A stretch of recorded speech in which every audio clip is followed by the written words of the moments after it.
Alright, so now we're going to move on from just gathering data about a company like we were in the other videos and start building some tools. So this is a cash budget. We're going to build a cash budget for Union Pacific.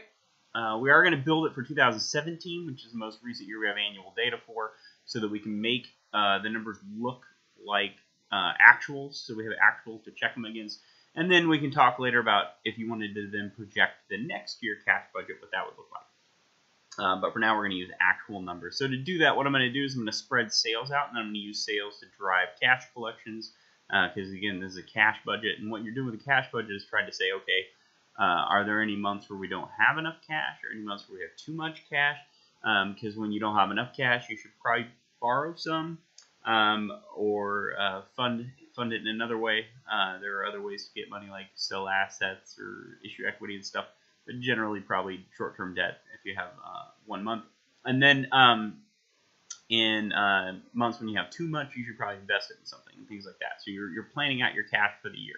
So to do that, I'm going to go to Edgar Online. So again, Google Edgar Online. Go to company search.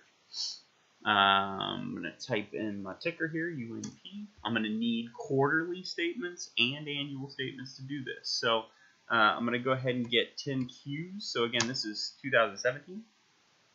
Their annual report hit for 2017 ends on the 31st of 2017, which means it was this report right here. Oh, I'm sorry, that's the first quarter. This one right here is the first quarter of 18, second quarter of 18, third quarter of 18.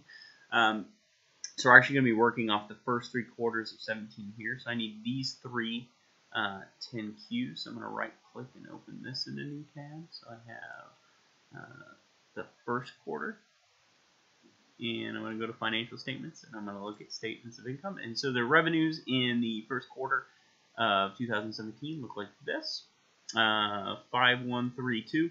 Now we don't have much more detail than this, so all I'm going to do is spread it out evenly over the quarter. 5132 divided by 3. And so January will look like that. February and March will also look like that.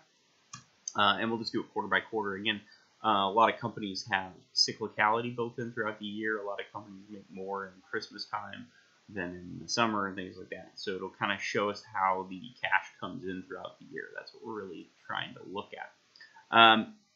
That was the first quarter of 17. Here is the second quarter of 17. I'm going to open it in a new tab.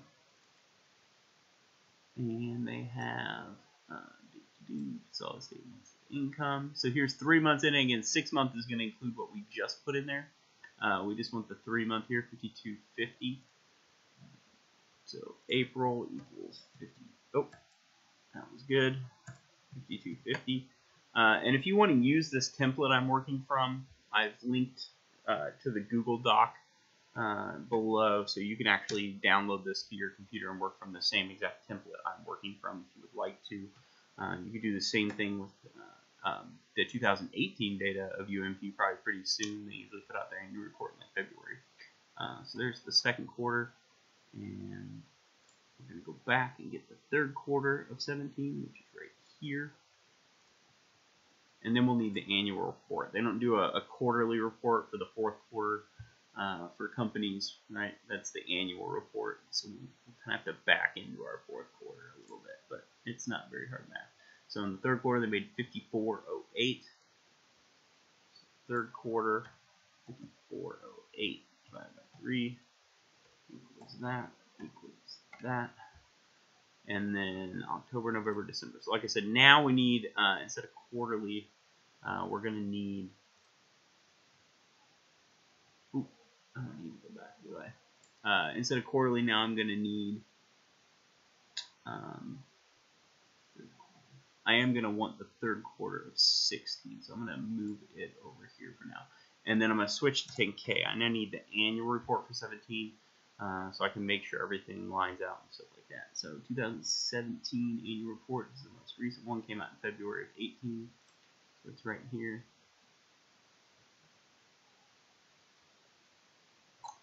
Man, this is not being fast today, is it?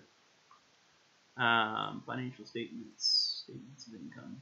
And so the way we're going to get that is, we know that through 9 months, so before the fourth quarter started, they had 15,790.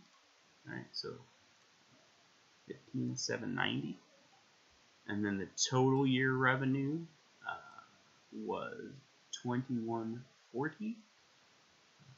2140.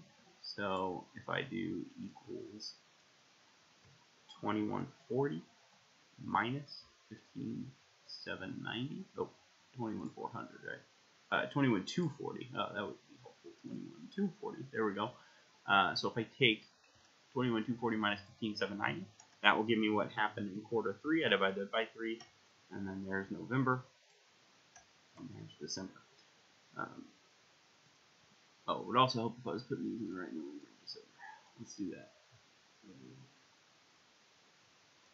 October, November, and December. There. And now you have a check, right? So now I can highlight this whole thing. It comes out to 21,240. 21,240 is exactly what the annual report said total revenue was. Okay? And so you can always check yourself pretty easily. Now, what I grabbed the third quarter of 2016 for is I'm going to look at it to get November and December of 16 so that I have that, and that'll help with this cash piece here in just a second.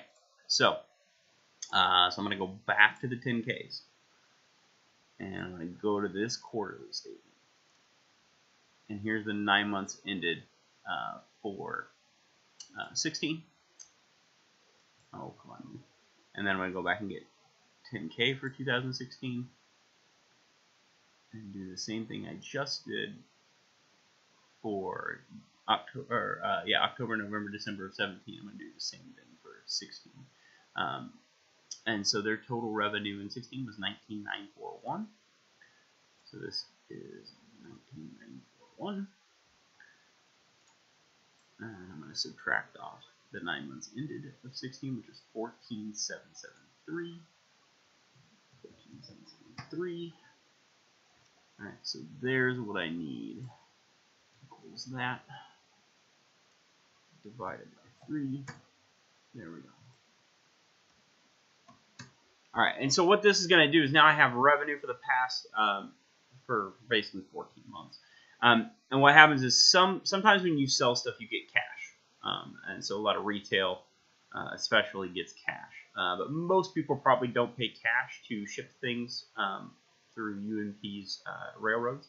So if you want to send, a few thousand metric tons of coal, you probably don't just hand them cash.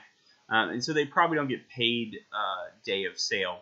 And so they probably get a lot of their money in the first month rather than up front, or the second month after the revenues actually happen. So they actually make the sell here, but if they have something here where somebody had 60 days to pay for the transport, so if they're doing working with big power companies and stuff, then they might not see that cash until January. And so in our cash budget, we're going to realize that revenue here.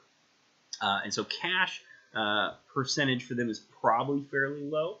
I would guess some people are small enough they need to pay up front to get use of the trains, but not everybody. So let's say they probably only take in 15% of the revenue in cash, and this is just me guessing. If you work for a company, you'd have this information, and so it'd be a little bit easier. And then most of their money's probably coming in the first month after sale, and then only really big companies with a lot of power to switch and things like that are probably going to be able to negotiate longer terms. But that's 75, and so this is 25, and so there's our 100% total, but this is where our cash is going to hit. And then what we do is we just calculate off of those how much cash we're generating then. So for the cash line, it's pretty easy. So cash is 15% of that same month. So from this $1.7 billion, they get $257 million the first month.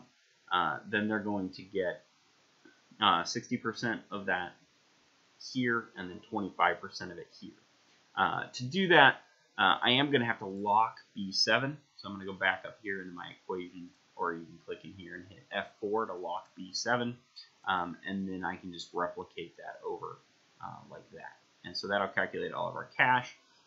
For first month, it's going to look like this. So this is last month's revenue times first month percentage, lock first month percentage, and then this one's going to be second month. So I'm going to go back to November times this. Right. So I'm just showing where the actual cash and the revenue and the cash don't match up, and so I want to make sure. Oh, wow, that was fun. Control Shift left, Shift down, Control R, fill all that over. Okay. And so there's how the cash will come in. Now for a company like Union Pacific, it's pretty steady. You see a little more each quarter, basically. They don't have as much cyclicality around anything as they're doing a lot of long-term contracts and stuff. And then I can sum, I've had it called by equals. I can just sum up these three things, and this will show how much cash. Oh, sorry about that. How much cash comes in each month. So in January, we bring in revenue 1.7 billion, 1.711 billion, but actual cash in is 1.721 billion. So they actually bring in a little more cash because the fourth quarter, October, November, December, is a little bit higher revenue for them. So anyway, that's the first part of the cash budget. I'm going to do this in more like 4 videos. I'm going to break it into pieces. We'll do payments similarly, then we'll kind of do this section, and then we'll do this bottom section, which is the most complicated part. So come back to the next few videos, and we'll kind of wrap this up.